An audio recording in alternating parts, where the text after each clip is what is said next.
नमस्कार सांग माने आज रेसिपी को स्वागत करुच्ची। आज मु आपण मानकु गोटे नुआ उपाय टेस्टी गोटे गर्मा गरम मेथीर पूरी रेसिपी आंदी जोड़ा कि आपण मानकु निश्चित भाव में भल लगे। आपण माने समस्ते तो पूरी तो बनाऊँ किंतु मेथी रे तैयारी पूरी केबे बनई कि सांग माने हुए तो कम बने किंतु आपण माने थरे ई शीत शीत पागरे गर्मा गरम एमती मेथी पूरी फुला फुला मेथी पूरी बनातु पिला मानकु बहुत बढ़िया लगे खाइबा को। साधारणतः पिला माने मेथी शाग खाइबा को पसंद करूना किंतु यही भली भाव में जदि पूरी बनैके देबा ताहले पिला माने बहुत खुशी रे खाइबे। ए गर्मा गरम पूरी जो बनई जोड़ा कि एते माने बहुत टेस्टी है आपण माने विश्वास करिपारे नाही। आपण माने थरे मो स्टाइल रे एही भली भाव में गर्मा गरम मेथी पूरी बनातु केमिति लागिला आपण मानकर अनुभूति शेयर करंतु। सेति पाई मो किछि मेथी नहीं जाइछि जोड़ा कि मेथी शाग दुई बिड़ा नहीं जाइए। दुई बिड़ारे पाखापाखि मोर 10 ରୁ 15टा खंडे पूरी बनब। से मेथी शाग को भल भाव में तार डेम्फ सफा करदेली जोड़ा कि केवल पत्र ही ए लगे माने जोड़ा कि डेम्फ टोटाली लगभग पत्र गुड़िका को टिके अल्प टिके तेल दे ताकू भल भाव में भाजीदेवा। कहीं जदि डेम्फ को लेकिन जदि आम भल भाव में भाजवा ताहले से डेम्फटा जोड़ा आम पूरी बनवा समय आम जो पूरीटा बनवा से फाटब। से मु केवल पत्र को नहीं जोड़ा कि आम पत्र ही आमर पूरी रे दरकार। तापर ताकू भल भाव में अल्प टिके तेल दी भाजिली। तापर गोटे बाउल नहीं गली गोटे गिना आमर नहीं गली जोड़ा कि गहम चूना नहीं गली। ताकू गहम चूना नहीं गला आम जोड़ा कि रुटी बनाऊँ चूना ता सहित गहम चूना नहीं 2 चामच आमर देदेबा बेसन। ए बेसन 2 चामच आड करने द्वारा आमर जो पूरीटे बहुत बढ़िया बास्ना। आपण पाखे जब बेसन ना 2 चामच आमर सुजी देदे। 2 चामच सुजी देवा 2 चामच बेसन देवा द्वारा आमर जो पूरीटे फुला फुला होता है ता सहित माने बहुत टेस्टी लगी था कुरकुरा लगी था। ता सहित अल्प टिके हलदी गुंड ता सहित अल्प टिके लंका गुंड ता सहित अल्प टिके लूण ता स्वाद अनुसार आमर जोड़ा कि गरम मसला गुंड ता सहित अल्प टिके माने जोड़ा कि धला राशि मध्य टिके देदेबा। ता सहित जीरा मध्य टिके ऐड करदेबा। जीरा देवा द्वारा आमर जोड़ा कि पूरी माने डाइजेशन हेबा माने भल डाइजेशन हेबा सहज रे। ता सहित यही सब बेसिक मसला देकी ताकू अल्प टिके तेल देई ताकू भल भाव में हाथ रे एमती घसी जमती कि सी माने जमती कि सी भल भाव में आमर अटा सहित से भल भाव में जमती मिसी जाए से भाई भाव में बनइबा। मुझे भाई भाव में बनाऊँ आपण मैंने थरे मो स्टाइल बनातु बहुत बढ़िया लगे। पिला माने साधारणतः खाइबा को पसंद करूना मेथी शाग जोड़ा कि पिता रोची से यही स्टाइल रे जदि बनइबा ताहले पिला माने बहुत खुशी रे खाइबे। तब तो ता सहित पिला ये शीत दिन में साधारणतः मेथी शाग आसी थाए किंतु आम मेथी शाग यही भाव में जब पूरी बनइबा बहुत बढ़िया टेस्टी लगे।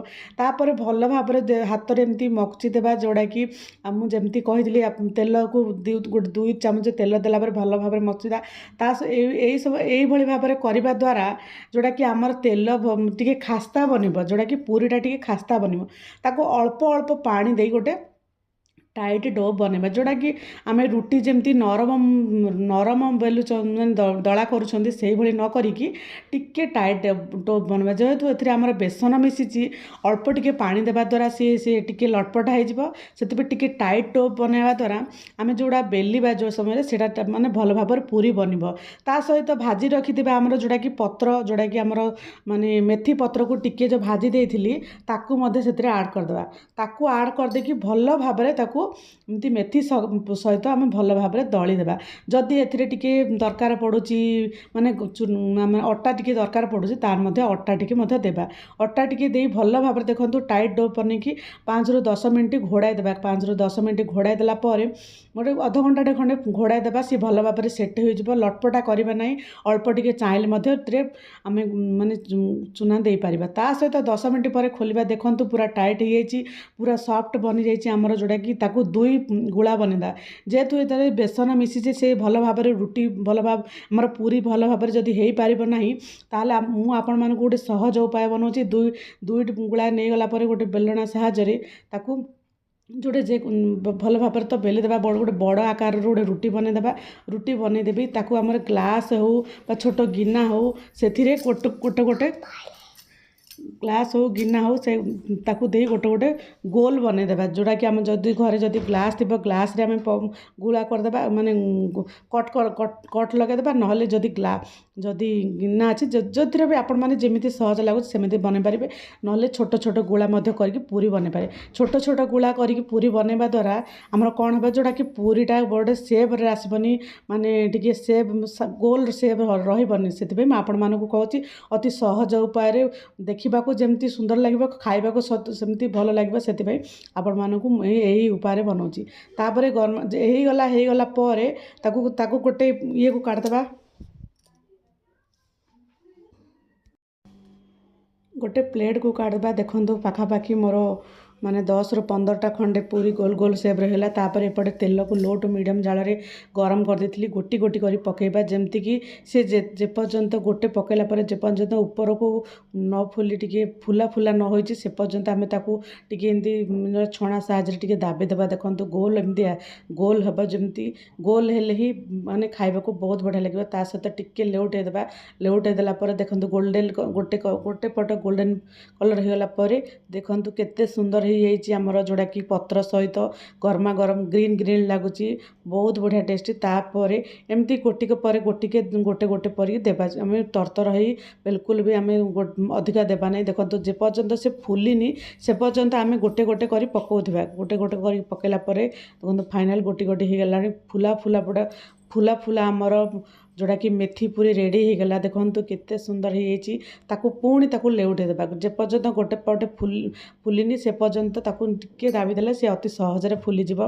ତାପରେ ଦେଖନ୍ତୁ ରେଡ଼ି ହେଇଗଲା ଗରମା ଗରମ ଆଜିର ମାନେ ମେଥି ପୁରୀ। ଆଶା କରୁଛି ଆଜିର ରେସିପି ଆପଣମାନଙ୍କୁ ନିଶ୍ଚିତ ଭାବରେ ଭଲ ଲାଗିଥିବ। ଆପଣମାନଙ୍କୁ ସବୁବେଳେ ମୁଁ ନୂଆ ଉପାୟରେ ଟେଷ୍ଟି ରେସିପି ଦେଖାଉଛି। ଆପଣମାନେ ନିଶ୍ଚିତ ଭାବରେ ଘରେ ଟ୍ରାଏ କରନ୍ତୁ, ଆଉ କେମିତି ଲାଗିଲା ନିଶ୍ଚିତ ଭାବରେ କୁହନ୍ତୁ। ଆଉ ଆପଣମାନେ ଧୈର୍ଯ୍ୟର ସହିତ ମୋ ଭିଡ଼ିଓକୁ ଶେଷ ପର୍ଯ୍ୟନ୍ତ ଦେଖୁଛନ୍ତି, ସେଥିପାଇଁ ଆପଣମାନଙ୍କୁ ଅନେକ ଧନ୍ୟବାଦ। ଆଉ ନିଶ୍ଚିତ ଭାବରେ ଘରେ ଟ୍ରାଏ କରନ୍ତୁ ଆଉ ପିଲାମାନଙ୍କୁ ଦିଅନ୍ତୁ, କେମିତି ଲାଗିଲା ନିଶ୍ଚିତ ଭାବରେ କହିବେ। ବିଲକୁଲ ବି ଆମର ଏଇ ମେଥିଟା ବିଲକୁଲ ବି ପିତା ଲାଗିବନି, କଡ଼ବା ଲାଗିବନି, ବହୁତ ଟେଷ୍ଟି ଲାଗିବ। ତା ସହିତ ଫୁଲା ଲାଗିଛି, ତା ସହିତ ବିଭିନ୍ନ ପ୍ରକାର ବେସିକ୍ ମସଲା ମଧ୍ୟ ମିଶିଛି, ଯେଉଁଟାକି ଆମେ ଗରମା ଗରମ ଆମର ମାନେ ତରକାରୀ ସହିତ ହେଉ, ଯଦି କିଛି ନାହିଁ ଆପଣମାନେ ସିମ୍ପଲ୍ ଗୋଟେ ଦହିରେ ଅଳ୍ପ ଟିକେ ମସଲା ଦେଇ ଦହିରେ ଖାଇବେ, ବହୁତ ବଢ଼ିଆ ଲାଗିବ। ରହୁଛି ସାଙ୍ଗମାନେ, ଜୟ ଜଗନ୍ନାଥ। ପୁଣି ଦେଖା ହେବ ନୂଆ ଏକ ରେସିପି ସହିତ। ଆପଣମାନଙ୍କୁ ଅପେକ୍ଷା କରିବାକୁ ପଡ଼ିବ ନୂଆ ଏକ ରେସିପି।